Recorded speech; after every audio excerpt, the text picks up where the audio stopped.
నమస్తే మిత్రులారా, నేను మీ శ్రీనివాస్ చౌహాన్ అడ్వకేట్.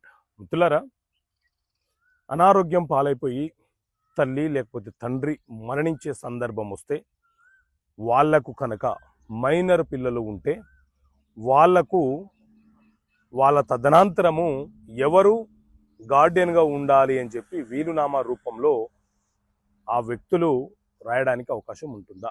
సో మిత్రులారా, మన దేశంలో Hindu minority and guardianship act 1956 అనే చట్టం అమల్లో ఉన్నది.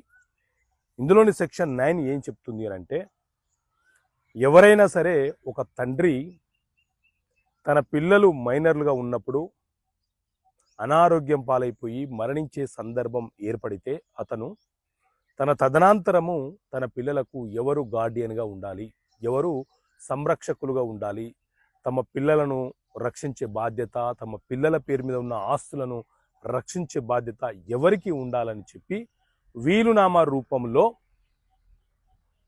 సంరక్షకులను నియమించుకునే అవకాశము ఆ తండ్రికి ఉంటుంది.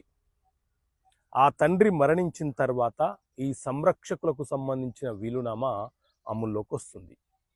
ఇక్కడ కండిషన్ అప్లికేబుల్ ఏంటి అని అంటే, ఒకవేళ ఆ తండ్రి మరణించే నాటికి తల్లి కనుక అంటే అతని యొక్క భార్య కనుక జీవించి ఉంటే అతను రాసినటువంటి వీలునామా చెల్లుబాటు కాదు. అంటే అతను నియమించినటువంటి వ్యక్తులు సంరక్షకులుగా ఉండడానికి అవకాశం లేదు. ఎందుకంటే పిల్లలకు, మైనర్ పిల్లలకు మదరు న్యాచురల్ గార్డియన్ అవుతుంది, తల్లి గార్డియన్ అవుతుంది. కాబట్టి తండ్రి రాసిన వీలునామా చెల్లుబాటు కాదు.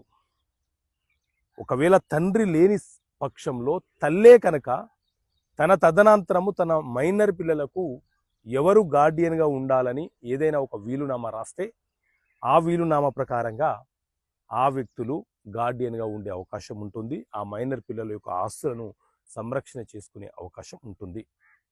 ఆ గార్డియన్లు ప్రొటెక్షన్ చేయాలి, కానీ ఆస్తుల అన్యాక్రాంతం చేయడానికి అవకాశం ఉండదు. ఓకే మిత్రులారా, థ్యాంక్ యూ.